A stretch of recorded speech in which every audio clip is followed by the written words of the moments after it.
वृश्चिक लग्न के वृश्चिक लग्न की एक कुंडली बनाई और उसमें बुध शुक्र और केतु को हमने दूसरे भाव में बिठा दिया। ठीक है।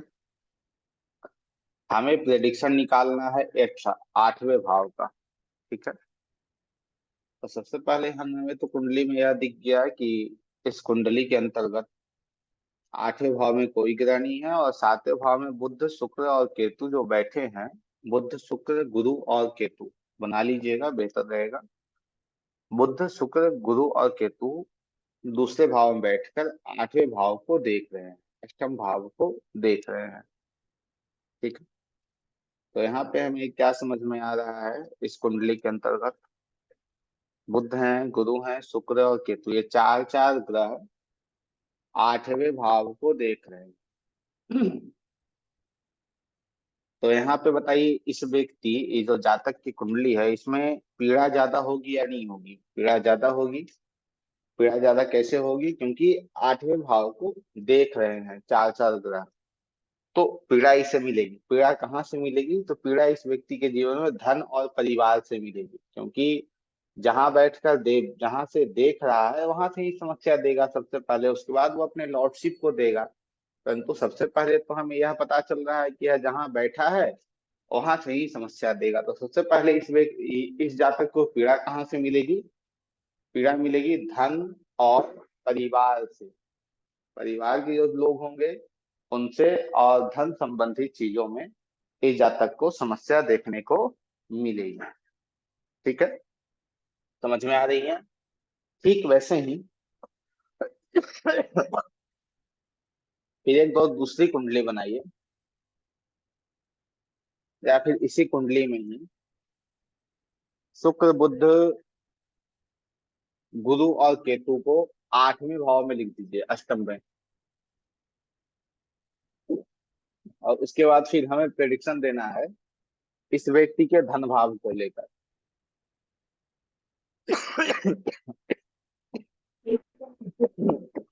जी।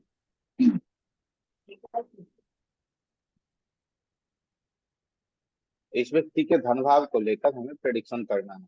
तो वहां पे क्या देखेंगे कि आठवें में कौन बैठे हुए हैं? ये गुरु है, कौन से बुध है। लगने की? एक कुंडली जो रहेगी वो कुंभ लग्न की बना लीजिए। और कौन से भाव में क्या रहेगा वो एक बार फिर से बता। आठवें भाव में गुरु बुध शुक्र और केतु। आठवें भाव में गुरु बुध शुक्र और केतु बैठेंगे।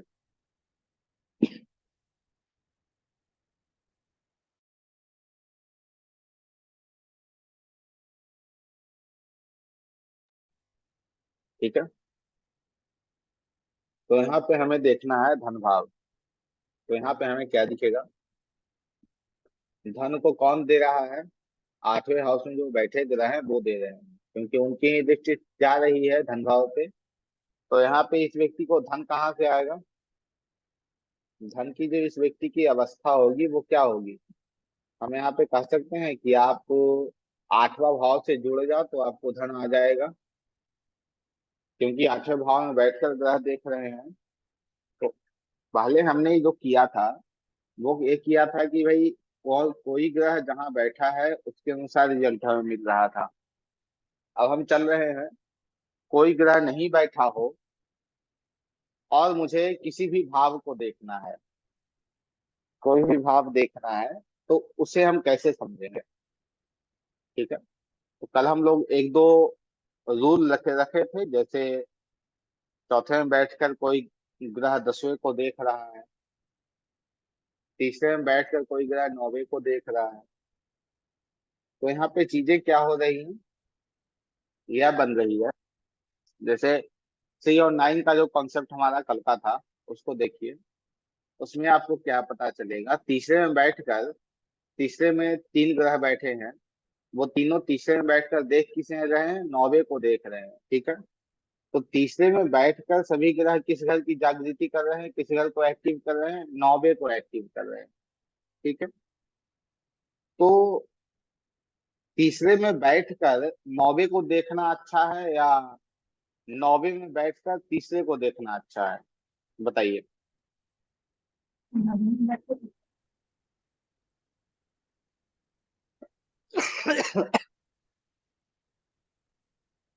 यहाँ पे हो जाएगा कि भाई जो तीसरे में बैठकर नौवे को देख रहा है वही बेहतर है। क्यों? क्योंकि आप सपोज कीजिए आपके दो घर हैं। एक घर आपका, जिसमें आप रह रहे हो। दूसरा एक घर है जिसे आप देख रहे हो। ठीक है।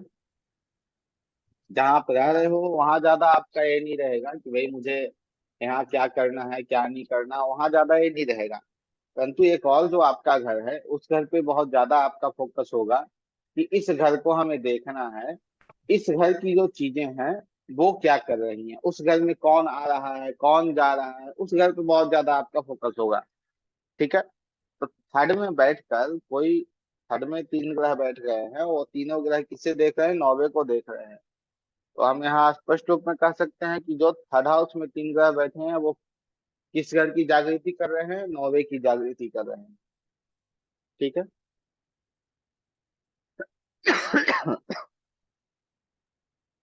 और जो ग्रह नौवे में बैठेंगे वो किसकी जागृति करेंगे? तीसरे की जागृति करेंगे। ठीक है। तो जो तीसरे भाव में बैठा हुआ ग्रह है, ठीक है, तो तीसरे भाव की चीजों को करेगा तो कौन एक्टिव होगा? नौवा घर एक्टिव होगा, क्योंकि नौवे को वो देख रहा है। ठीक है। लोग लेते हैं ना। तो शॉर्ट ट्रेवल करेगा, छोटी छोटी यात्राएं करेगा, इन सब चीजों से डिजिटली होगा, दस्तावेजीकरण डॉक्यूमेंटेशन का कोई काम करेगा। तो उसका भाग्य उसे सपोर्ट करेगा, उसका लक उसका साथ देगा, नाइन्थ हाउस उसका एक्टिव होगा। ठीक है। हम यहाँ पे ये लेकर चल रहे हैं। फिर दूसरा, नौवे में कोई ग्रह बैठकर तीसरे को देख रहा है।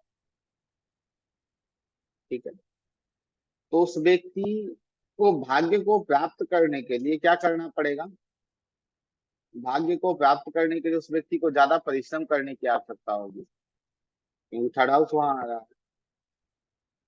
तो वो भाग्य को प्राप्त करता है, कर सकता है। ऐसे शॉर्ट ट्रेवल इस सब से प्राप्त हो जाएगा।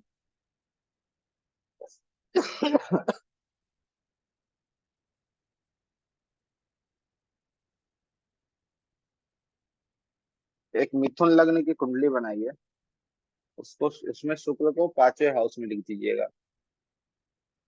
एक मिथुन लग्न की कुंडली बनाइए, उसमें शुक्र को पांचवें हाउस में लिख दीजिएगा।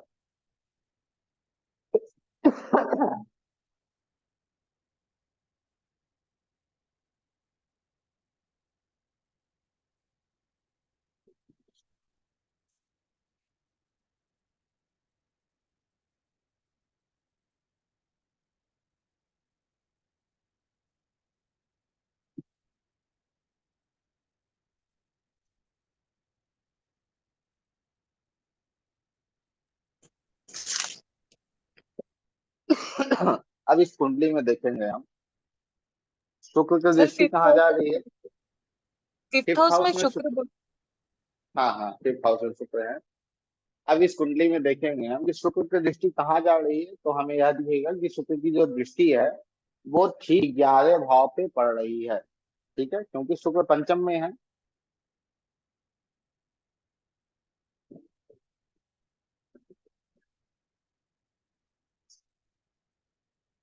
तो लाभ स्थान को कौन देख रहा है? शुक्र देख रहा है। तो लाभ स्थान को एक्टिव करने के लिए इसे क्या करना होगा? पांचवें हाउस को एक्टिव करना होगा, क्योंकि शुक्र वहां बैठे हैं। और साथ में शुक्र की जो दूसरी राशि है, मूल त्रिकोण राशि शुक्र की दूसरी होती है। तो शुक्र की जो मूल त्रिकोण राशि है वह भी पांचवें भाव में है। तो यह व्यक्ति यदि शिक्षा को लेता है, पढ़ता है या पढ़ाता है या कंटिन्यू कुछ न कुछ सीखते रहता है, तो उससे क्या होगा? इस व्यक्ति को लाभ प्राप्त होगा। ठीक है। यहाँ पे एक चीज और हम कह सकते हैं, क्या इस व्यक्ति के जीवन में जब बच्चा आएगा, जब बच्चा आएगा कहने का तात्पर्य हमारा यह है कि जब बच्चा कंसीव होगा, ठीक है, बच्चे की उत्पत्ति की हम अभी नहीं बात कर रहे हैं, बच्चा जब कंसीव होगा तो भी क्या होगा? पांचवा भाव इस व्यक्ति का एक्टिव हो जाएगा। ठीक है। तो इस स्थिति में भी इसे लाभ मिलने प्रारंभ हो जाएंगे, क्योंकि पांचवा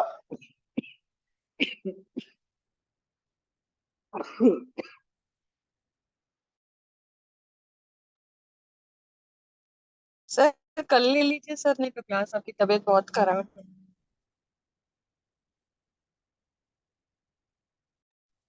नहीं नहीं, कोई दिक्कत नहीं है हमें। ठीक है। तो इस स्थिति में क्या है, पांचवा हाउस क्या करेगा, यहाँ पे पांचवा हाउस बच्चे की प्राप्ति होगी तो भी पांचवा हाउस एक्टिव हो जाएगा। जब पांचवा हाउस एक्टिव होगा तो ही इस कंडीशन में इस व्यक्ति को क्या लाभ प्राप्त होगा। ठीक है। यदि बच्चा कंसीव होता है और आगे जाकर बच्चे की प्राप्ति नहीं होती है, किसी प्रकार कोई समस्या हो जाता है, तो वहां पे ये चीजें बाधित हो जाएंगी। परंतु यहाँ पे हम कह सकते हैं कि भाई बच्चे की प्राप्ति इस व्यक्ति के लिए बहुत ही लाभदायक होगा। ठीक है। ठीक इसी कुंडली के अंतर्गत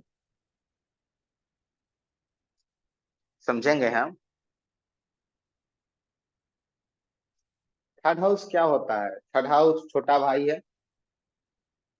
तो क्या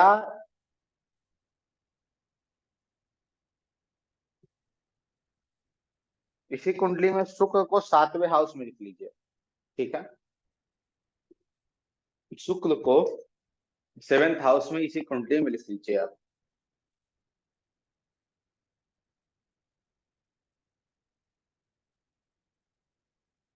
ठीक है। तो सेवेंथ हाउस एक्टिव होगा तो क्या देगा। सेवेंथ हाउस एक्टिव होगा, सबसे पहले वही व्यापार ये वो सारी चीजें देगा। उसके साथ में शुक्र स्वास्थ्य को भी ठीक करेगा, स्वास्थ्य संबंधी चीजों को भी वो ठीक करेगा, क्योंकि सातवें में बैठेगा तो वो लग्न को देख रहा है। ठीक है। जो जातक है ये बीमार चल रहा है, इसकी सेहत खराब चल रही है, और अचानक इस जातक के जो इमीडिएट छोटा भाई है उसे संतान की प्राप्ति होती है, तो क्या यह व्यक्ति ठीक हो जाएगा या नहीं होगा, बताइए। यस सर, ठीक हो जाए। कैसे ठीक होगा। क्योंकि उसका वो थर्ड हाउस जो होता है वो उसका होता है ना, भाई के, छोटे भाई बहन का। और उसका बच्चा होने से मतलब उसके जो भाई बहन उसके साथ उसका अच्छा रहेगा ना, तो उससे उसको भी लाभ होगा। समझेंगे इसे। यहाँ पे ये रूल काम कर रहा है, थर्ड हाउस तो भाई भाई है। ठीक है। थर्ड हाउस से जो पांचवा हाउस है वो सातवां हो जाएगा। तीसरा से हम गिनेंगे आगे, पांचवा तो वो सातवां हाउस हो जाएगा। तो यहाँ पे हम यह भी कह सकते हैं कि सातवें भाव की जागृति इस व्यक्ति के विवाह से होगी, और विवाह से नहीं होगी तो इस व्यक्ति के छोटे भाई की प्रथम दान आएगी, तब भी इस व्यक्ति का सातवां भाव एक्टिव हो जाएगा। आप लोग अपने आसपास या अपने घर में भी आपने देखा होगा, किसी बच्चे की उत्पत्ति होती है, उसके बाद घर की सभी चीजें ठीक होना प्रारंभ हो जाती है, तो कहीं ना कहीं उस व्यक्ति, जिसे हम लोग इंटरलिंक डेस्टिनी कहते हैं, तो उससे भी ये लिंक रहता है। ठीक है। ऐसे ही आज कुंडलियों पे अभ्यास हम लोग करते रहेंगे, जिससे आज का मेन टॉपिक हमारा यही रहेगा, दृष्टि को हम कैसे लेंगे, दृष्टियों को कैसे हम देखते हैं। ठीक है। एक ये और कुंडली भवम बना भाव। लीजिए। हाँ बताइए। नहीं, वही जो आप ये जो बता रहे, ये जो भवम भाव, ये जो बोल रहे थे ना, यही तो कंसेप्ट है ना। नहीं, भवम भयाति भयात भावम यह कॉन्सेप्ट नहीं है, ये वो अच्छा अलग है। इसे हम लोग अच्छा। इंटरलिंक करते हैं डेस्टिनी से, ये अलग है। और वो भयात भावम जो है वो अलग है। भयात भावम होगा पांचवे से पांचवा, नौवे से नौवा, दसवें से दसवां। भयात अच्छा ठीक है भावम, ठीक हाँ ठीक है, भयात भावम हम वहां पे लेंगे जहां पे मुझे किसी चीज को हाई डिफिनेशन में देखने की आवश्यकता है। जैसे किसी व्यक्ति की शिक्षा देखनी है तो पांचवा तो शिक्षा है, पांचवे से है। पांचवा जाएंगे तो उसका जो हायर शिक्षा है वो मुझे पता चलेगा। ठीक है। किसी व्यक्ति का उसके कर्म के बारे में जानना है तो दसवें से दसवां, दसवें से दसवां आप गिनेंगे तो सातवां आएगा। ठीक है। अच्छा ठीक हाँ। है। तो फिर हम सातवें भाव को देखेंगे कि उस व्यक्ति का कर्म और बेहतर कहाँ से होगा। अच्छा ठीक तो है ठीक भयात है भाव ठीक में कॉन्सेप्ट अलग है, यहाँ पे उसे, यहाँ पे उसको अप्लाई करना है, अलग है वो। है। अच्छा ठीक। हम्म। दूसरा एक और कुंडली बनाइए धनु लग्न की।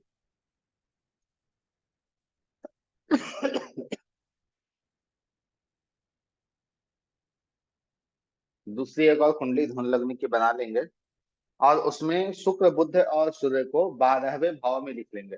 12th हाउस में शुक्र सूर्य और बुध को लिख लेंगे 12वें भाव में।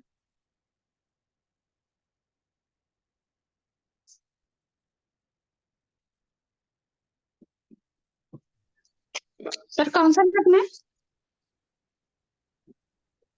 शुक्र सूर्य और बुध, वीनस मरकरी और सन। 12th house. लग्न कौन सा है सर? लग्न धनु लग्न है, सही तेजस लग्न है।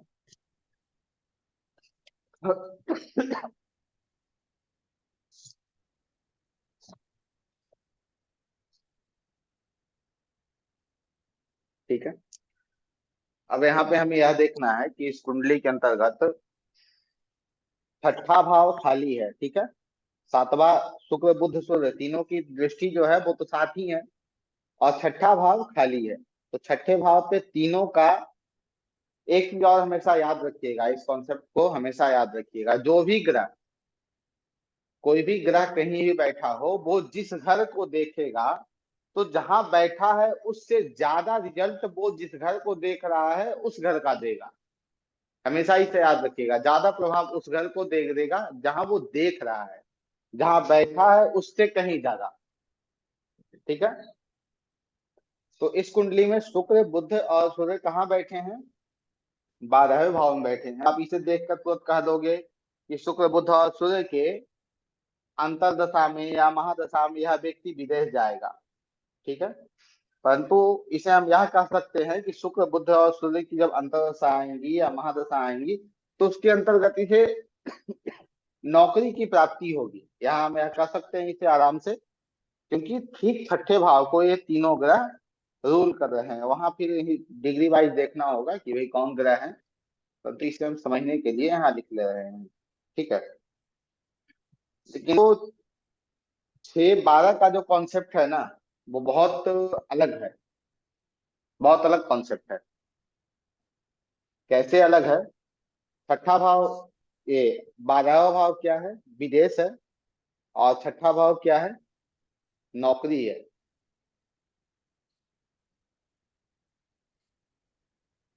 छठे भाव से 12वें भाव से छठे भाव को देख रहा है तीन ग्रह, तो इसमें यहाँ पे हम कह सकते हैं कि भाई इसे नौकरी मिल जाएगी, आसानी से नौकरी मिल जाएगी, कोई समस्या वहां पे नहीं आएगी। ठीक है। क्योंकि ज्यादा प्रभाव इन तीन ग्रहों का कहाँ पड़ रहा है? छठे भाव पे, ना कि ज्यादा प्रभाव 12वें भाव पड़ रहा है। 12वें में वो बैठे हैं परंतु वो छठे भाव पे ज्यादा अपना प्रभाव दे रहे हैं।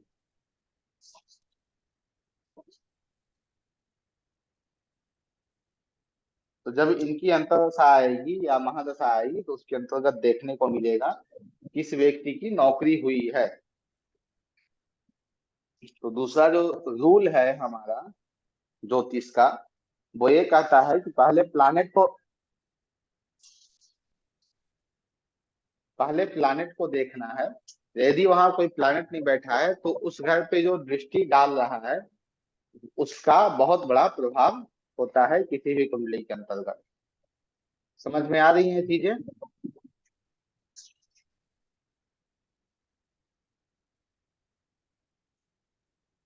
चलिए एक और कुंडली बनाइए कुंभ लग्न की।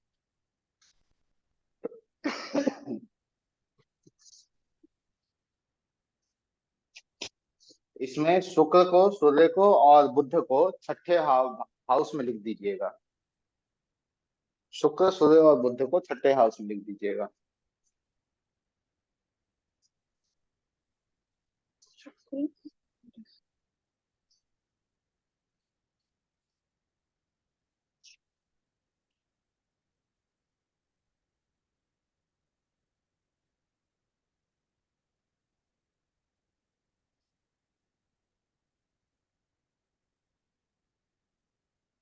यहाँ पे प्रेडिक्शन आप लोग हमें दीजिए कि यहाँ पे प्रेडिक्शन ज्यादा क्या देखने को मिलेगी। सर कौन कौन से लिखना है छठे हाउस में? शुक्र सूर्य और बुध। वीनस, मरकरी और सन। ये कौन से लग्न की कुंडली है? कुंभ लग्न की कुंडली है, एक्वेरियस लग्न की कुंडली है।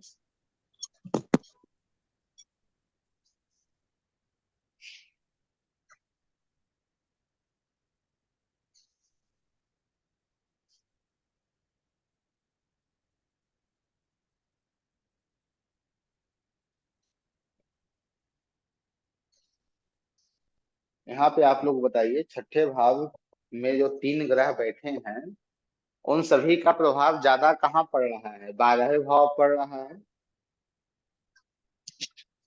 तो इस व्यक्ति के जो खर्चे होंगे, इस व्यक्ति के जो खर्चे होंगे वो बड़े आराम से हो जाएंगे। आराम से कहने का मेरा जो सेंस है वो एक ही भाई, इसके खर्चे, हॉस्पिटल पे खर्चे, जेल यात्रा पे खर्चे, विदेश पे खर्चे, इन सब चीजों पे खर्चे बहुत आराम से हो जाएंगे।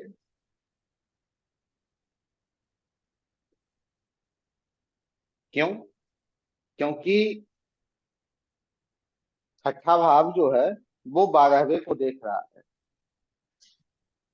ठीक है, तो 3 चीजें और यहाँ पे लिख लीजिए, बहुत ही महत्वपूर्ण है। 6-12 का जो दृष्टि संबंध है, ये बहुत कष्टदायक भी होता है देखा जाए तो। क्यों होगा? छठा भाव बीमारी है ना। छठा हाउस क्या है? बीमारी है। और वो ट्वेल्थ को रहा है। तो छठा भाव बीमारी है और 12वां भाव खर्च है, तो क्या बीमारी पे खर्च होगा? होगा। छठा भाव क्या है? नौकरी है। और 12वां भाव क्या है? बदलाव है। तो यहाँ नौकरी में बदलाव, ट्रांसफर, इन सब चीजों के भी योग। बदलाव ट्रांसफर नहीं, हम उस बदलाव की बात कर रहे हैं जो बार बार नौकरी बदलना पड़े। ठीक है, ट्रांसफर की बात यहाँ पे नहीं है, क्योंकि ट्रांसफर आएगा तो 8वां हाउस इन्वॉल्व होगा, ना कि 12वां। ठीक है। छठा हाउस क्या है? कोर्ट केस है ना। और फिर 12वां हाउस खर्च है। तो कोर्ट केस, लिटिगेशन, इन सब चीजों पे ही व्यक्ति का खर्च होगा। छठा हाउस क्या है? नौकर है, सर्वेंट छठा भाव। और 12वां भाव क्या है? खर्च है, तो नौकर पे भी खर्च होंगे। या 12वां भाव परेशानी है, तो यहाँ पे नौकर आपको परेशानी भी उत्पन्न करेगा। ठीक है।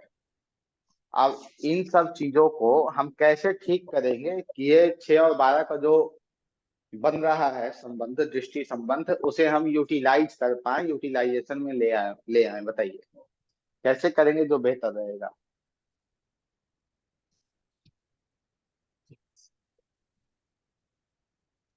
तो पहला क्या है? छठा भाव का बीमारी का। ठीक है, छठा भाव बीमारी है। तो क्या यह जो व्यक्ति है वो अपनी बीमारी पे ना खर्च कर जो बीमार लोग हैं उन्हें ठीक करने का प्रयास करे? जो बीमार लोग हैं उन्हें ठीक कराए, उन पे खर्च कर दे, तो क्या इस व्यक्ति की बीमारी ठीक नहीं होगी? होगी। फिर क्या है? छठा भाव नौकरी है और 12वां भाव विदेश है, बदलाव है। तो क्या यह व्यक्ति विदेश में जाकर नौकरी कर ले या किसी विदेशी कंपनी में जाकर नौकरी कर ले, तो क्या इसकी ये भी समस्या ठीक नहीं होगी? अवश्य हो जाएगी, अवश्य हो जाएगी। कोई समस्या यहाँ भी नहीं देखने को मिलेगी। ठीक है। फिर छठा भाव क्या है? कोर्ट केस है ना। और 12वां भाव को हम लोग क्या कहते हैं? लेट गो कहते हैं 12वां भाव को, जाने दो। कोई कोर्ट केस आ रहा हो तो उसमें यहाँ पे यह व्यक्ति कह सकता है, अरे यार कोई बात नहीं, जाने दो, जो होगा भाई देखा जाएगा। तो ऐसे करके यहाँ भी वह यूटिलाइज कर सकता है अपने 12वें भाव को, करेगा। क्यों? क्योंकि उसने 12वां भाव को एक्टिव किया कि भाई जाने दो, कोई ये नहीं करना हमें। ठीक है।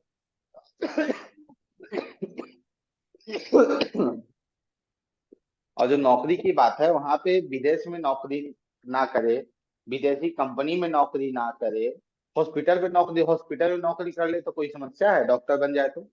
क्योंकि छठा भाव डॉक्टर है और 12वां भाव हॉस्पिटल है। ठीक है, छठा हाउस क्या है? कोर्ट केस अर्थात वकील है। और 12वां भाव क्या है? खर्च है। तो कोर्ट में ही नौकरी कर ले, वकील का काम कर ले तो कोई समस्या फिर उसके जीवन में नहीं आएगी, उसकी चीजें ठीक रहेंगी। ठीक है, फिर दूसरा एक और क्या है, चौथा, नौकर सर्वेंट से परेशानी। ठीक है, तो जो सर्वेंट से परेशानी है सर्वेंट से जो परेशानी है वहां पे हम यह भी कह सकते हैं कि आप सर्वेंट जो है वो किसी अनदर दूसरे कल्चर के व्यक्ति को रख लो आप अपना सर्वेंट, तो आपकी ये जो परेशानी है वो दूर हो जाएगी। ठीक है, दूर हो जाएगी ना। सर क्या बोले दूसरे? दूसरे कल्चर के लोगों को आप सर्वेंट रख लो तो आपकी परेशानी दूर हो जाएगी। ठीक है, चीजें समझ में आ रही हैं?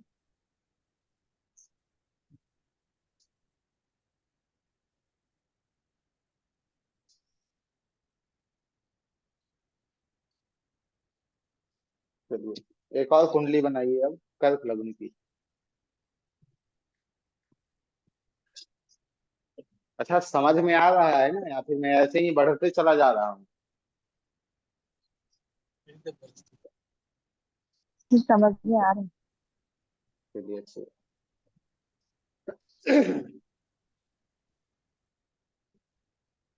ठीक है, कर्क लग्न की कुंडली बनाइए और उसमें शुक्र, सूर्य, बुध और गुरु इन चार ग्रहों को तीसरे हाउस में लिखिएगा, थर्ड हाउस में लिखिएगा। शुक्र को, सूर्य को, बुध को और गुरु को तीसरे हाउस में लिखना है, कर्क लग्न की कुंडली बनानी है।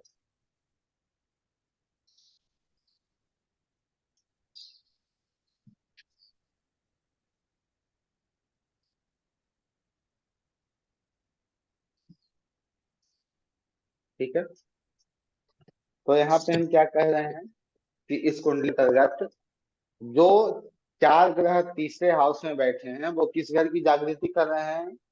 नौवे भाव की जागृति कर रहे हैं। ठीक है, तो हमें नाइन्थ हाउस को देखना है, तो नाइन्थ हाउस को हम देख रहे हैं तो वहां हमें दिखा कोई ग्रह नहीं बैठा है, तो सबसे पहले हम देखेंगे कि नाइन्थ हाउस में दृष्टि किसकी जा रही है। तो दृष्टि हमें दिख गया कि भाई ये जो चार ग्रह हैं तीसरे हाउस में बैठे हुए उनकी दृष्टियां नाइन्थ में जा रही हैं। ठीक है, तो हम किसी भी रूल को लेते हैं, इस रूल में अप्लाई करते हैं, तो यहाँ पे हमें वही दिखता है कि हमें अपनी चीजों को बेहतर करने के लिए जहां से दृष्टि दी जा रही है ग्रह को, उस घर को भी हमें यूटिलाइज करना है, उस घर को भी उपयोग में लेना है।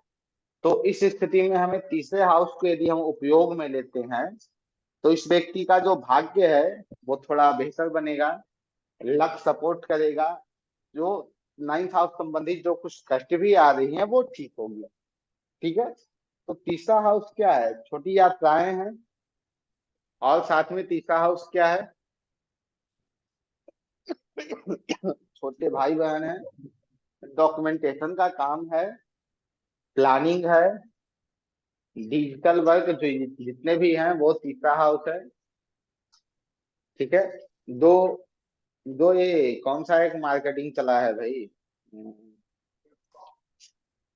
Digital marketing sir. हाँ, डिजिटल मार्केटिंग। तो डिजिटल मार्केटिंग को भी हम थर्ड हाउस से लेते हैं, तो क्या इन सब चीजों को यह व्यक्ति करेगा तो अपने भाग्य की जागृति करेगा, निश्चित करेगा। क्योंकि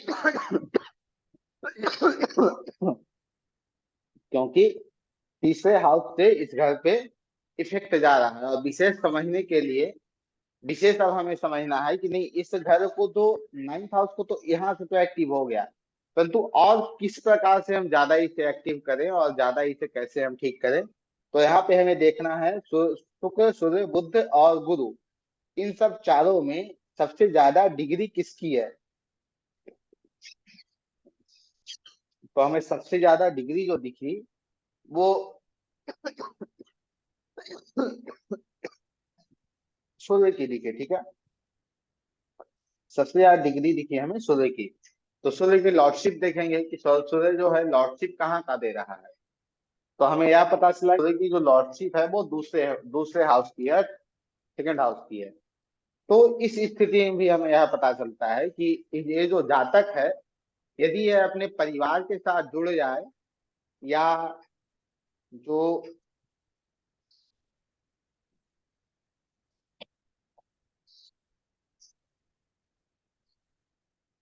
अपनी संस्कार के साथ जुड़ जाए, उसके जो संस्कार रहे हैं बचपन से, उस संस्कार के साथ भी जुड़ जाए, तो यहाँ पे इसकी चीजें बेहतर हो जाएंगी, इसका भाग्य इसका सपोर्ट करने लगेगा।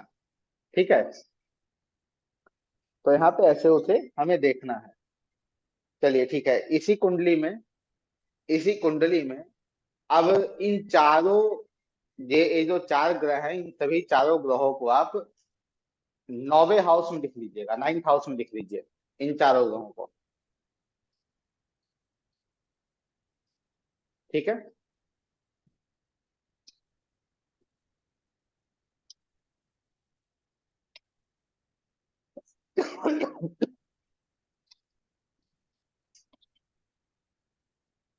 अब थर्ड हाउस को देखना है हमें कि तीसरा भाव में कोई ग्रह नहीं है, तो तीसरा भाव को हम कैसे रीड करेंगे। तो तीसरे भाव पे हमें दिखेगा 9th हाउस से चार चार ग्रह जो हैं वो देख रहे हैं, चार चार ग्रह 9th हाउस से तीसरे घर को देख रहे हैं। तो यहाँ से भी हमें मिल गया कि भाई तीसरे हाउस को एक्टिव करना है, तो हमें 9th हाउस को एक्टिव करना पड़ेगा, तो तीसरा हाउस एक्टिव होगा। 9th हाउस को एक्टिव करने के लिए हम क्या करते हैं, बड़ी यात्राएं करते हैं। गाइडेंस 9th हाउस है, सलाह 9th हाउस है, हायर एजुकेशन 9th हाउस है। तो इन सब चीजों से जुड़कर व्यक्ति 9th हाउस को एक्टिव कर सकता है।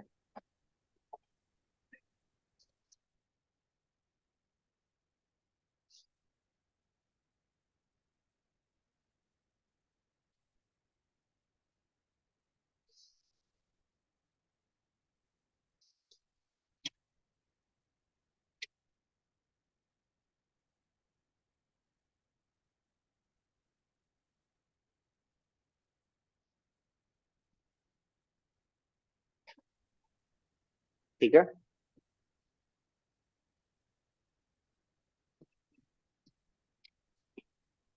तो 9th हाउस में बैठकर ये सभी ग्रह क्या कर रहे हैं, थर्ड हाउस की जागृति कर रहे हैं ना। चलिए, अब कुछ चीजें जो हैं वो आप लिख भी सकते हैं, आप समझ भी सकते हैं। ठीक है, कुछ चीजें आप लिख भी सकते हैं, समझ भी सकते हैं। कल मैंने एक रूल दिखाया था आपको, 4th हाउस में बैठा हुआ गुरु और बुध 10वें हाउस को देख रहा है, तो ये क्या बना, चार चार और 10, चौथे और 10वें भाव का, चौथे और 10वें भाव का दृष्टि संबंध बना। तो यह संबंध जो है वो हमें क्या बताता है, यह व्यक्ति यदि चौथे भाव की जागृति करता है, चौथे भाव की चीजों से यह जुड़ जाता है, तो इसका 10वां भाव एक्टिव हो जाएगा, इसका कर्म एक्टिव हो जाएगा, इसका प्रोफेशन एक्टिव हो जाएगा। ठीक है, 10th भाव जो है वो एक्टिव हो जाएगा यदि ये चौथे को एक्टिव कर लेता है तो। ठीक है, उसके बाद फिर एक और क्या आया, उसके बाद एक और हम लोग किस एग्जाम्पल को लेके चले, 2-8 को ना। दूसरा भाव का दूसरे दूसरे भाव का जो है वो 8वें को देख रहा है, 8वां जो है वो दूसरे को देख रहा है। ठीक है, तो 2-8 का जो दृष्टि संबंध है वो भी हमें यही आता है।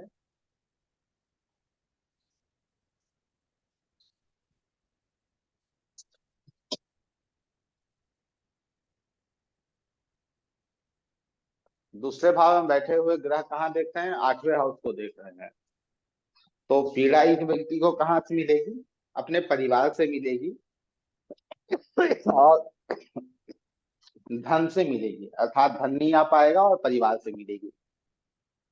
तो यहाँ पे हम कह सकते हैं कि भाई आप जो है वो अपने दूसरे भाव को ठीक करने के लिए आठवें की जागृति कर लो। ठीक है, अर्थात ज्योतिष पढ़ लो, या आप टैक्स का काम कर लो, इंश्योरेंस का काम कर लो, तो भी आपकी चीजें ठीक हो जाएंगी। अर्थात जो चीजें आपके जीवन में अभी आज हैं वो चीजें आपकी ठीक हो जाएंगी, वहां समस्या आपको देखने को नहीं मिलेगी। फिर अभी एक और हम भी एग्जाम्पल, 3 और 9, तीसरा और 9 भाव का दृष्टि संबंध।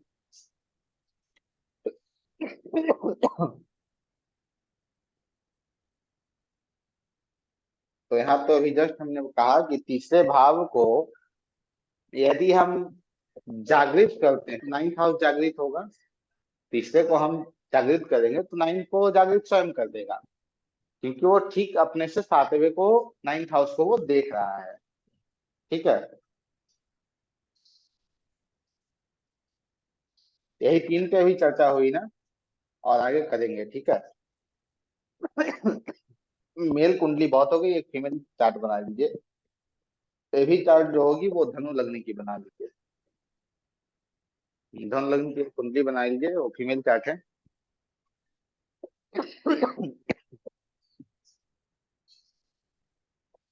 जगदम्बा।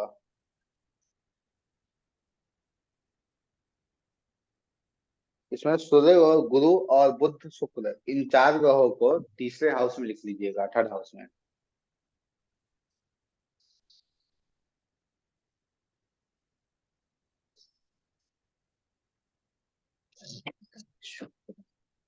सूर्य, गुरु, बुध और शुक्र, इन 4 ग्रहों को तीसरे भाव में लिख लीजिएगा।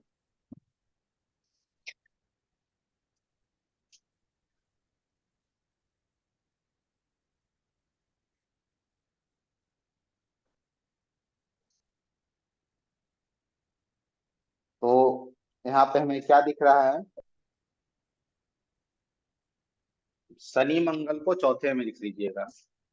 और जिसकी ये कुंडली है उसका एज आप लिख लीजिए 24, 24 साल। ठीक है, 24-25 रख लीजिए एज, जिसकी सर कुंडली है। लग्न कौन सा है? लग्न सही, तेजस लग्न है, धनु लग्न है। धनु लग्न। हाँ, धनु लग्न है,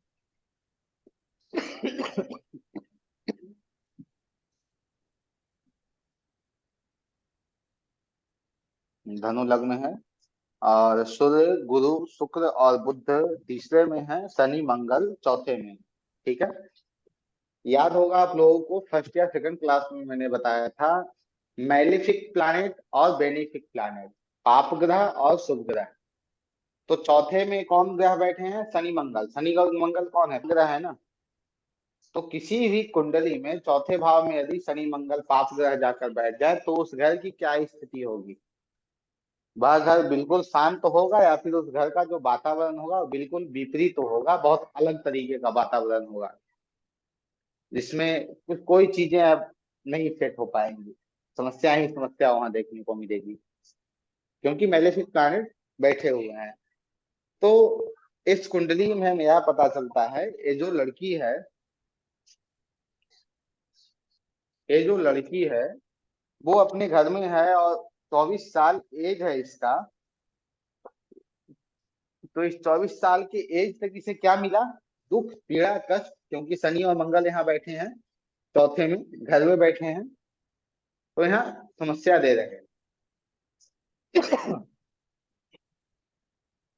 ठीक है, यहाँ पे 2 रूल हमें दिख रहा है। ठीक है, 2 रूल क्या दिख रहा है, एक, इस लड़की का विवाह होता है, जब लड़की का विवाह होगा तो कहाँ जाएगी, 7वें में जाएगी, चौथे से चौथा, अपने दूसरे घर जाएगी ना 7वें में, चौथे से चौथा। ठीक है, तो आप देखेंगे ससुराल आने में क्या होता है, एक ट्रेवल होता है। ठीक है, और चौथे से चौथा 7वां हो गया, 7वें में कोई ग्रह नहीं है। और गुरु जो तीसरे में बैठे हैं वो अपनी 5वीं दृष्टि से 7वें को देख रहे हैं। ठीक है, तो गुरु की जब दृष्टि पड़ रही है, गुरु बेनिफिक प्लैनेट है और 3rd हाउस से दृष्टि दे रहा है। 3rd हाउस क्या है, छोटा यात्रा, छोटी छोटी यात्राएं हैं। तो यहाँ पे छोटी यात्रा विवाह हुआ तो छोटी यात्रा यहाँ पे ऐड हो गई कि भाई छोटी यात्रा हो रही है। ठीक है। और गुरु की दृष्टि सातवें पे पड़ रही है। ठीक है। तो यहाँ सबसे पहले हम ये कहेंगे कि भाई ये तो चीजें पहले भी हो सकती थी, परंतु जब गुरु की दशा आई, अंतरदशा आई और गुरु सातवें को रूल कर रहा है, तो इस स्थिति में इस व्यक्ति का विवाह हुआ। विवाह के बाद ये सुखद जीवन को जिएगी। एक। दूसरा, जो तीसरे घर में चार ग्रह बैठे हैं वो सभी देख कहाँ रहे हैं, नौवे को देख रहे हैं। तो जब या विवाह हो या किसी भी प्रकार, जब तीसरा हाउस एक्टिव हो जाएगा या डॉक्यूमेंट का कोई काम करने लगे, बैंकिंग का कोई काम करने लगे, या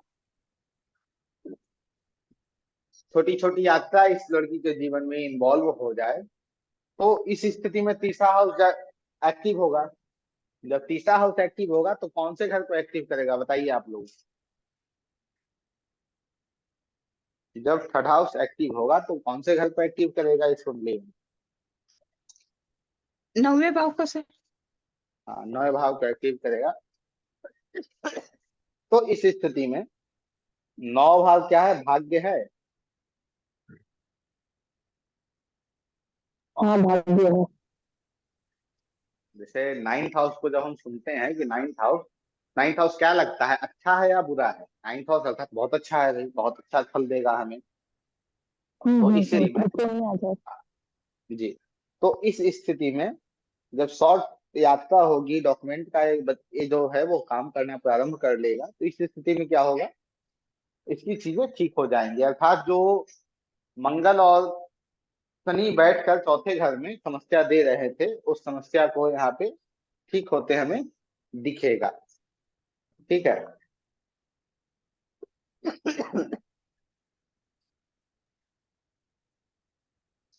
इसके शादी के बाद इसका सब चीजें अच्छे होने लगेंगे ना सर? हाँ, शादी के बाद भी हो सकता है, क्योंकि गुरु जो है वो सातवें को होगा, हो सकता नहीं होगा। और यदि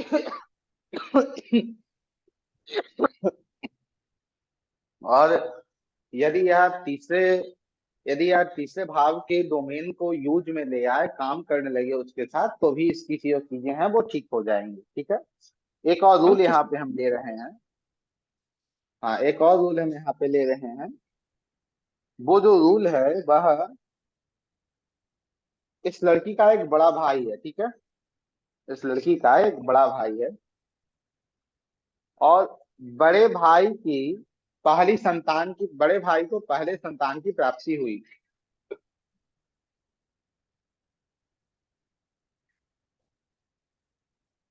बड़े भाई को संतान की प्राप्ति हुई। तो इस स्थिति में हम क्या कहेंगे कि क्या इस लड़की का जो जीवन है वो कुछ ठीक हो पाएगा या नहीं? हाँ वो ठीक हो पाएगा। कैसे ठीक होगा बताइए। क्योंकि 11th हाउस होगा बड़ा भाई। हाँ, और अगर उसका संतान अगर 11 से 5 हम लोग जाते हैं फिर तो वो 4th हाउस हो जाता है। Third house. हाँ हाँ तीसरा। Third house. हाँ हाँ हाँ। फिर इसका उस केस में। तीसरा भाव जागृत हो जाएगा। हाँ, अब फिर इसका तीसरा भाव जागृत हो जाएगा। जब तीसरा हाँ भाव हाँ हाँ। जागृत होगा तो इसे फिर चीजें ठीक देखने को मिलेगी।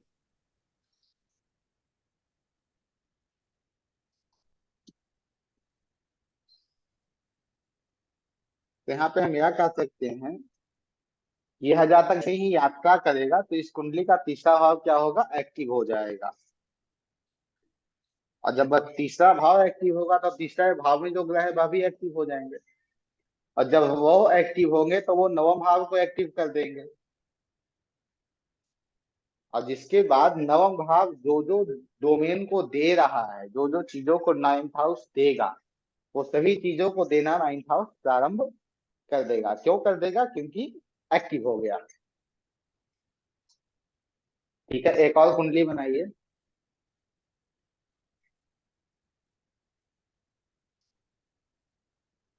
इसे कोई लग्न आप लिख लीजिए, वृश्चिक लग्न लिख लीजिए, 8वां लग्न लिख लीजिए इसमें।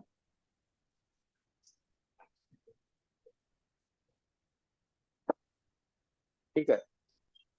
और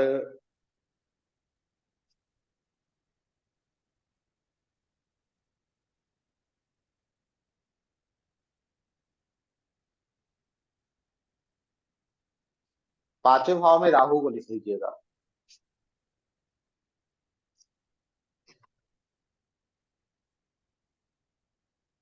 5वें भाव में राहु को लिख लीजिएगा।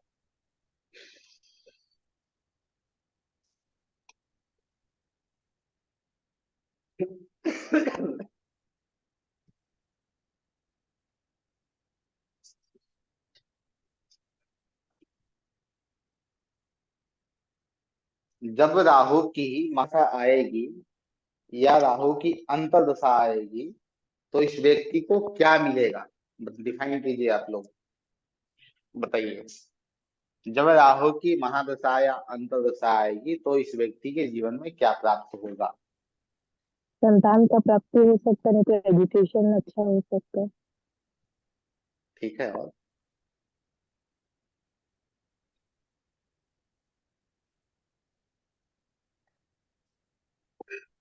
यहाँ पे हम यह कह सकते हैं कि इसे संतान की प्राप्ति होगी, और जैसे ही संतान की प्राप्ति होगी वैसे ही इसकी जितनी मनोकामनाएं होंगी, जो इसकी मन की इच्छाएं होंगी,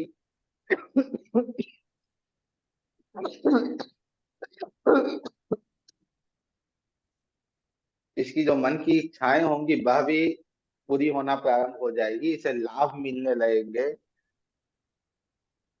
क्यों? क्योंकि 5वें भाव में राहु बैठा हुआ 11वें भाव को देख रहा है ना। सातवीं दृष्टि से। हाँ, 7वीं दृष्टि से 11वें भाव को देख रहा है।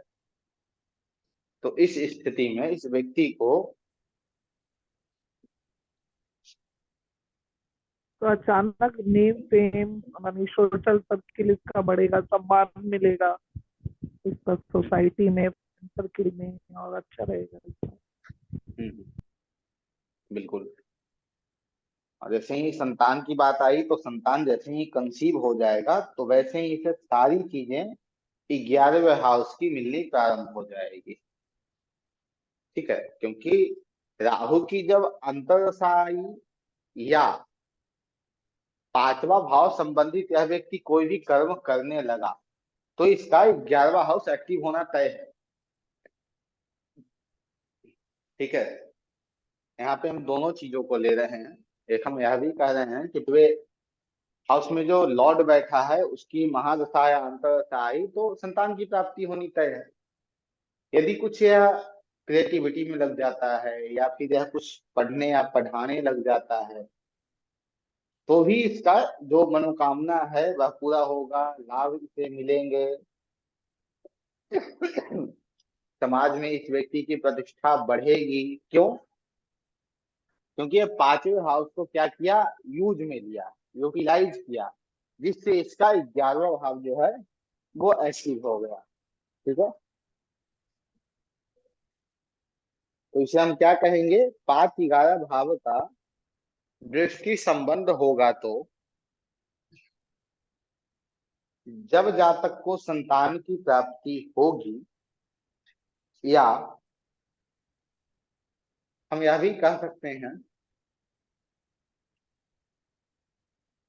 जब भी व्यक्ति पंचम भाव की जागृति करेगा तो उन मनोकामनाएं पूरी होंगी, उसे लाभ मिलने प्रारंभ होंगे, उसे समाज में प्रतिष्ठा मिलेगी।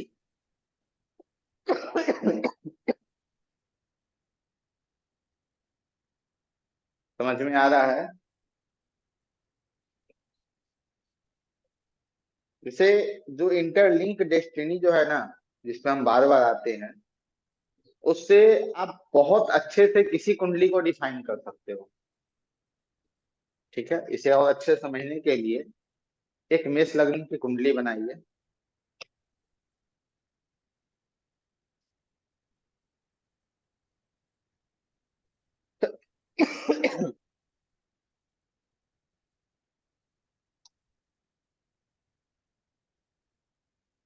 एक मेष लग्न की कुंडली बनाइए।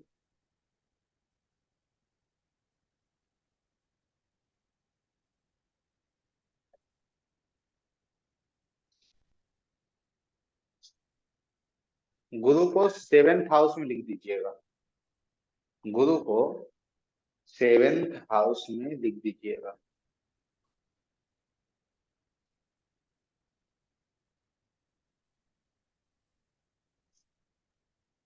ठीक है।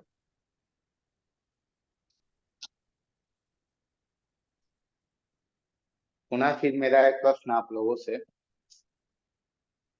इस व्यक्ति, ये जिस जातक की कुंडली है, जातक का जो इमीडिएट जो छोटा भाई है उसे संतान की प्राप्ति हुई, और उसे जैसे ही संतान की प्राप्ति हुई, इस व्यक्ति को लाभ आने शुरू हो गए। कैसे?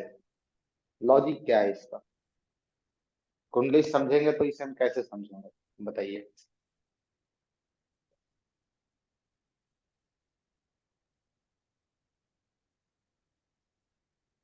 थर्ड हाउस छोटा भाई है, ठीक है। और फिर संतान होगा तो थर्ड से फिफ्थ फिफ्थ हो जाएगा 7th हाउस। ठीक है। तो इसीलिए ये 7th हाउस एक्टिव हो जाएगा। तो 7th हाउस एक्टिव होगा तो लाभ का क्या मतलब है? 7th हाउस तो लाभ देगा नहीं।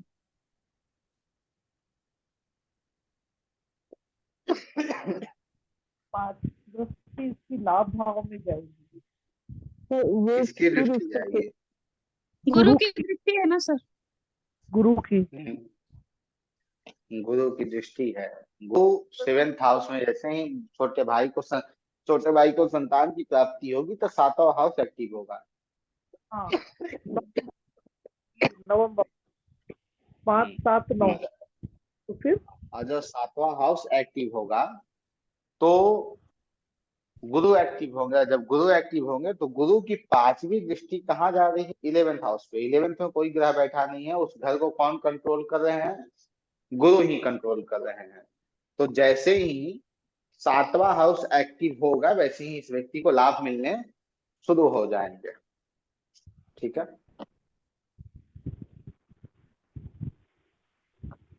हम सपोज कर लेते हैं कि इस कुंडली में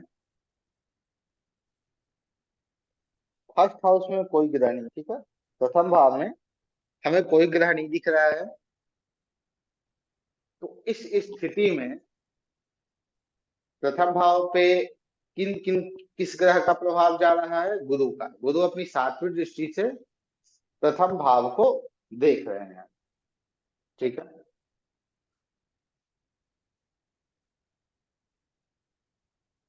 यहाँ पे प्रेडिक्शन क्या बनेगा? व्यक्ति अच्छे विचारों का होगा, अच्छा संस्कारवान होगा, उसके ज्ञान में वृद्धि होगी, ज्ञानी होगा, सद्गुणों वाला होगा। गुरु के गुण उसमें दिखेंगे। ठीक है।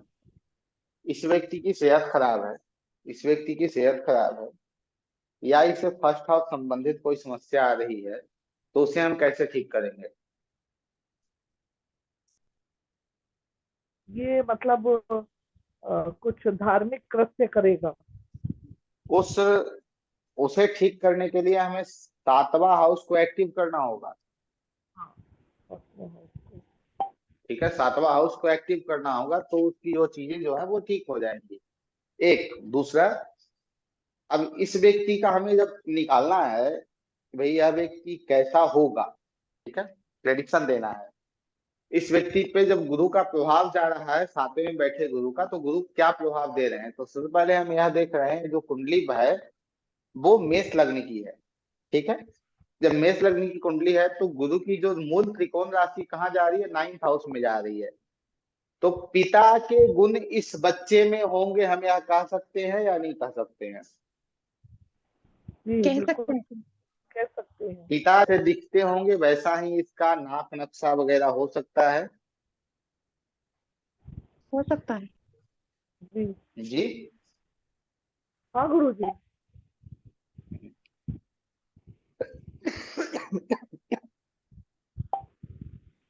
ठीक है।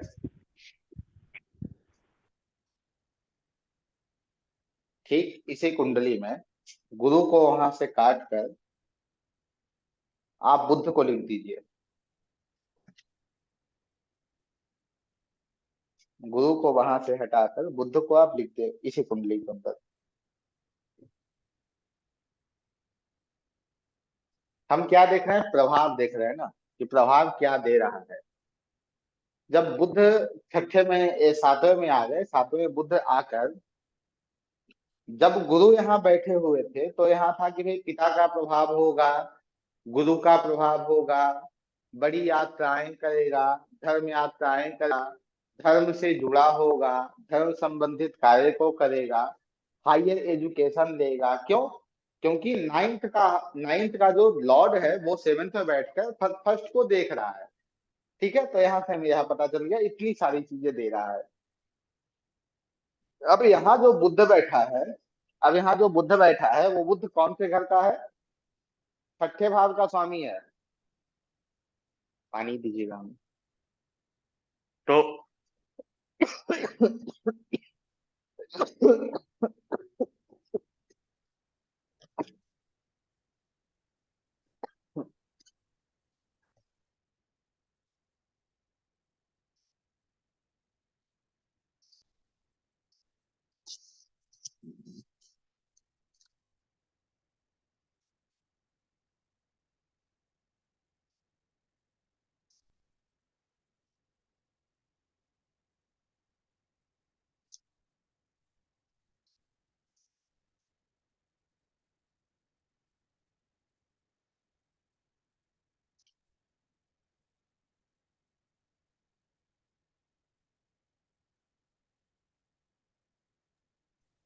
जी, तो इस स्थिति में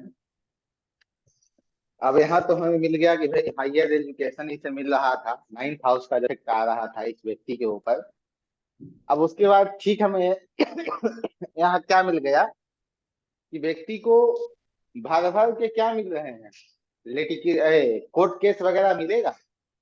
भर भर को इस व्यक्ति को बीमारी मिलेगी या नहीं मिलेगी? बताइए।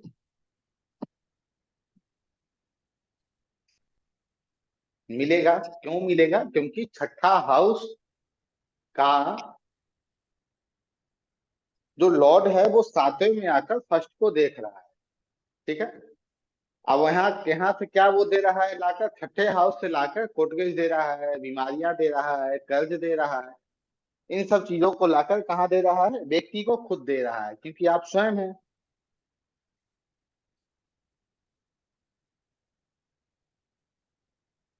ठीक है, चलिए अब इसी कुंडली में बुध को भी वहां से हटा दीजिए और शनि को लिख दीजिए।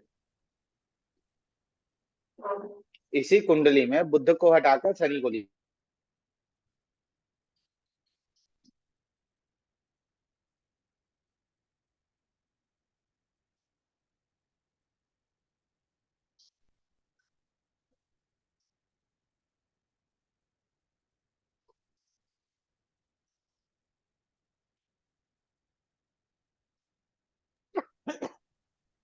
ठीक है, अब शनि को यहाँ आप लिखें तो आपको क्या दिख रहा है?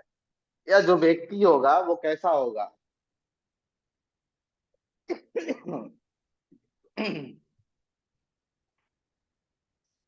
प्रशासक जैसा कार्य करेगा, अर्थात प्रशासन करने की कला इसमें होगी। सरकार से जुड़ा होगा, सरकार से जुड़कर काम करने वाला या सरकार के अंतर्गत काम करने वाला होगा।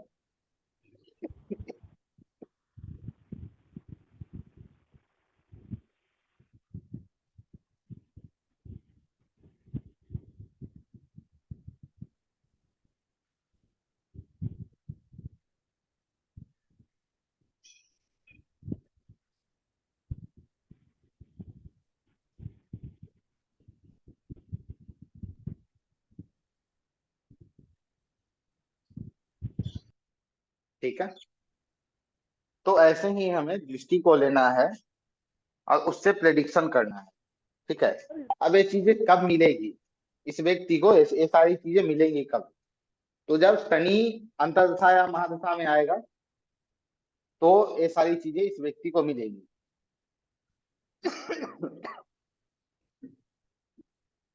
सातवां हाउस क्या है? पब्लिक है, पब्लिक का प्रभाव है सातवां हाउस। तो यहाँ पे हम यह भी कह सकते हैं कि पब्लिक का प्रभाव भी इस व्यक्ति को मिलेगा। जैसे लोग बोलते हैं ना कि मैं लोगों के सामने बोलने जाता हूँ तो मेरी जो स्थिति है ठीक नहीं रहती है, मैं बोल नहीं पाता हूँ, मुझे समझ ही नहीं आता है क्या बोलना है। तो यदि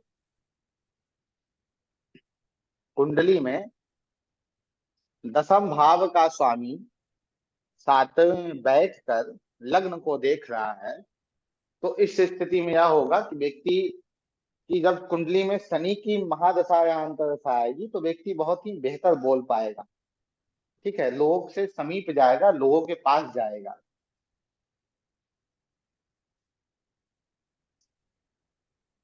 सबसे बड़ी चीज यहाँ एक और है,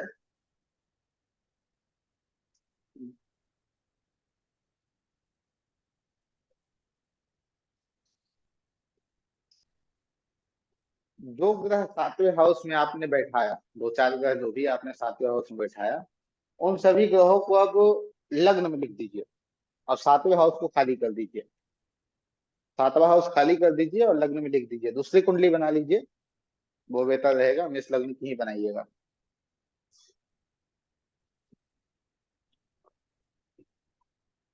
मेष लग्न की ही कुंडली बनाइएगा, दूसरी कुंडली बना लीजिए और उसमें सूर्य शुक्र गुरु और बुध इन चार ग्रहों को लग्न में डाल दीजिए।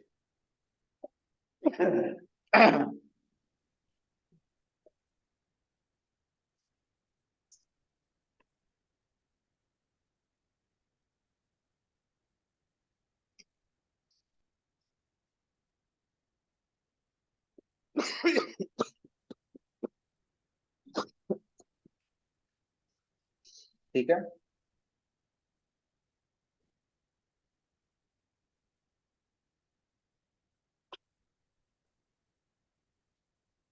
अब इस स्थिति में हम जब कुंडली को देखेंगे तो यहाँ हमें यही दिखेगा।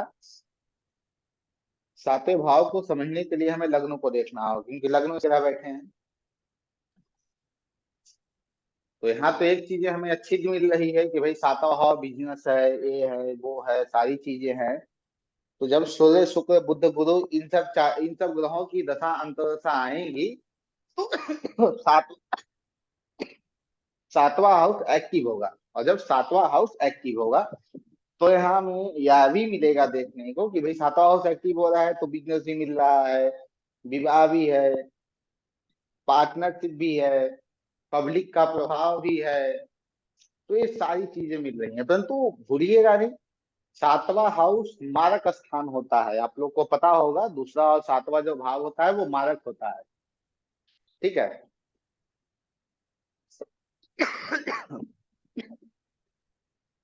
तो जब भी सातवें हाउस में बैठे ग्रह की, जब भी सातवें हाउस में बैठे ग्रह की या सातवें हाउस में को दृष्टि दे रहे ग्रह की दशा आ रही हो या महादशा अंतरदशा आ रही हो, तो उस वक्त व्यक्ति को सबसे पहले क्या करना चाहिए पता है? यथाशीघ्र महामृत्युंजय का जप वो कर ले। ठीक है, महामृत्युंजय सजेस्ट कर दीजिए उस व्यक्ति को कि आप कर लो, क्योंकि यहाँ पे क्या होगा,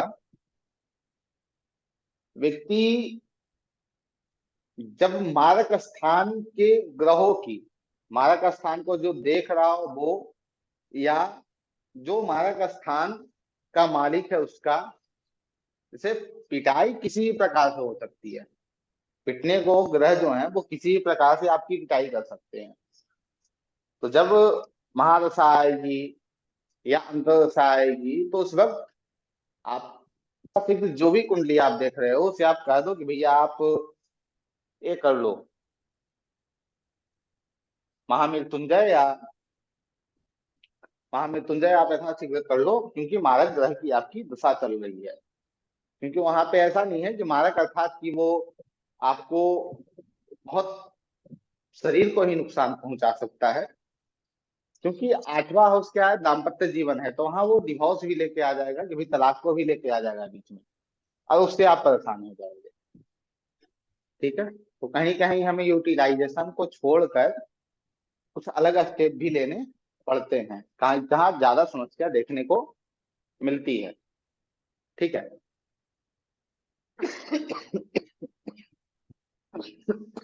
सर गुरु केतु सप्तम भाव में रहेगा तो कैसा? क्या?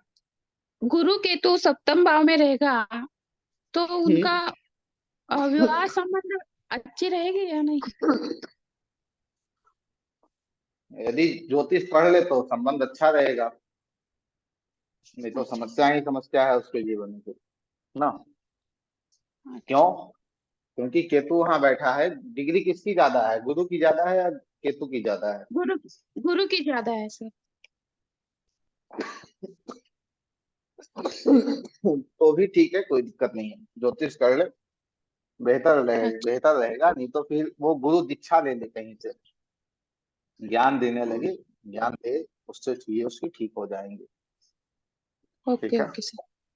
हाँ थैंक यू एक सर। लास्ट, हाँ एक और कुंडली आप लोग बना लीजिए, आज इस पे लास्ट चर्चा करेंगे, उसके बाद आज की जो क्लास है उसे हम कर लेंगे। एक कुंभ लग्न की कुंडली बनाइएगा।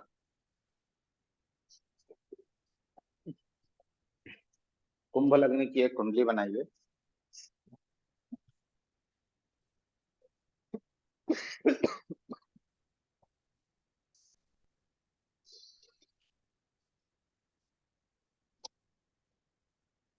ठीक है।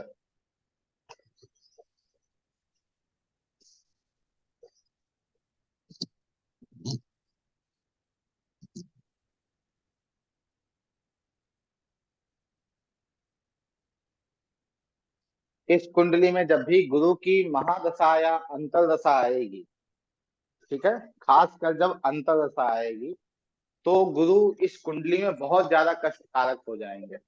फिर गुरु क्यों? कहाँ पे लिखना है? हम बता रहे, गुरु को लिखना कहीं नहीं है अभी, सिर्फ मैं इस कुंडली की बात कर रहा हूँ। जैसे कुंभ लग्न की कुंडली है, और इस कुंडली में जब भी गुरु की महादशा आएगी या अंतरदशा, खासकर अंतरदशा आएगी या प्रत्यंतर भी आएगी, तो उसमें इस व्यक्ति को कष्ट मिलेंगे। ठीक है, और खासकर शारीरिक रूप से कष्ट इसे मिलेगा, और भी चीजों में समस्या क्रिएट करेगा। क्यों करेगा? जब गुरु को इस कुंडली में आप देखेंगे तो गुरु आपको मिलेंगे, एक तो दूसरे घर के स्वामी है, दूसरा घर मारक स्थान है, और फिर एक और स्वामी बन रहे हैं किस घर के? 11वां भाव का।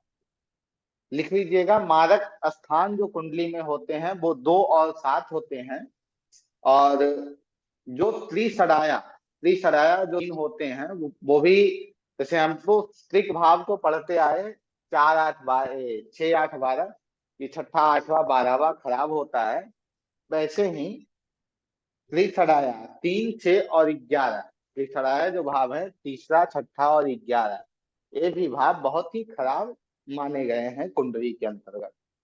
ठीक है, एक कष्ट देते हैं। तो इस कुंडली में गुरु को एक 11वां भाव जो त्रिसराया है, और एक मारक जो दूसरा है। तो जब भी इस कुंडली कुंभ लग्न की कोई भी आप कुंडली देखो, उसमें यदि ऐसी स्थिति है तो वहां गुरु के लिए उपाय बता दो। गुरु के लिए उपाय क्या होगा, यहाँ पे लिख लीजिएगा। जब कोई मारक ग्रह का, जब कोई भी मारक ग्रह का आप वहां उपाय बता रहे हो, खासकर किसी भी चीज को लेकर, तो आप वहां पे महामृत्युंजय उसे आप सजेस्ट कर दो कि हाँ महामृत्युंजय आप कर लो, आपकी चीजें ठीक हो जाएंगी। ठीक है, मारक ग्रह के लिए। और जो त्रिसराया ग्रह है, त्रिसराया ग्रह कौन है या मारक ग्रह कौन है? जो बैठा है मारक स्थानों में वह मारक हो गया, जो मारक स्थान को देख रहा है वह मारक हो गया, जो मारक स्थान का अधिपत्य जिसके पास है वह मारक हो गया। ठीक है, परंतु यहाँ पे हमें सबसे पहले देखना है कि भाई वहां कोई बैठा है तो वही मारक है, और फिर कोई मारक नहीं है। नहीं कोई बैठा है तो उस घर को कौन देख रहा है, जो देख रहा है वो मारक है, फिर और कोई मारक नहीं है। यदि कोई देख भी नहीं रहा है तो किस घर का वहां अधिपत्य है वो वहां मारक है। ठीक है, तो यहाँ पे जो मारक है उनका उपाय क्या करना है, हमें महामृत्युंजय अगले सजेस्ट करना है कि भाई आप महामृत्युंजय कर लो, आपकी चीजें ठीक हो जाएंगी। ठीक है। त्रिसराया, त्रिसराया क्या है, 3 है, 6 है और 11 है। तो 3, 6, 11 है, तो वहां पे आप क्या कहोगे उससे कि आप नारायण कवच का पाठ कर लो, आपकी समस्या ठीक हो जाएगी। ठीक है। तो त्रिसराया भी वही रूल लागू होगा। 3 में यदि कोई ग्रह बैठा हो तो, 6 में कोई ग्रह बैठा हो तो, 11 में कोई ग्रह बैठा हो तो, यदि नहीं बैठा है तो कौन देख रहा है। जैसे अभी हम लोग देख रहे थे 5वें भाव में, अभी हम लोग 5-11 का जो दृष्टि संबंध लिए थे उसमें हमें क्या दिखा कि राहु 5वें में बैठा है। ठीक है, राहु 5वें भाव में बैठा है और वो 11वें घर को देख रहा है, 11वें में कोई ग्रह नहीं बैठा है। तो इस स्थिति में यहाँ पे त्रिसराया ग्रह कौन है, राहु है, क्योंकि 11वें भाव से संपर्क बना रहा है। तो इस स्थिति में हम कह सकते हैं कि जो राहु है उसके शांति के लिए आप कुछ ना करो, आप नारायण कवच का पाठ कर लो, आपकी चीजें ठीक हो जाएंगी। खासकर आपकी सेहत संबंधित, इन सब चीजों संबंधित जो समस्या आएंगी वो आपकी ठीक हो जाएंगी।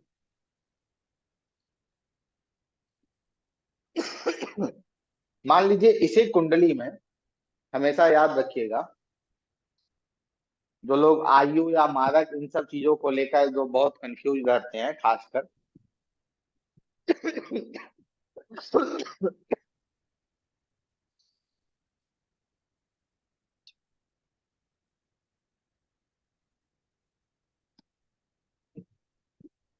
मारक ग्रह की महादशा और त्रिसराया की अंतर्दशा यदि आपको किसी भी कुंडली में दिख रही है, मारक ग्रह की महादशा या त्रिसराया ग्रह की अंतर्दशा आपको किसी भी कुंडली में दिख रही है, तो आप उसे स्पष्ट रूप में यह कर दीजिए कि भाई आप जो है वो यथाशीघ्र महामृत्युंजय या नारायण कवच वगैरह कर लो, क्योंकि वहां पे समस्या है। ठीक है, एक तो मारक की महादशा है, वो समस्या है। दूसरा त्रिसराया जो है 3, 6, 11 उसका अंतर्दशा ही चल रहा है, अर्थात यहाँ कह सकते हैं सोने पे सुहागा, कि भाई मारेंगे तो दोनों मिलकर मारेंगे।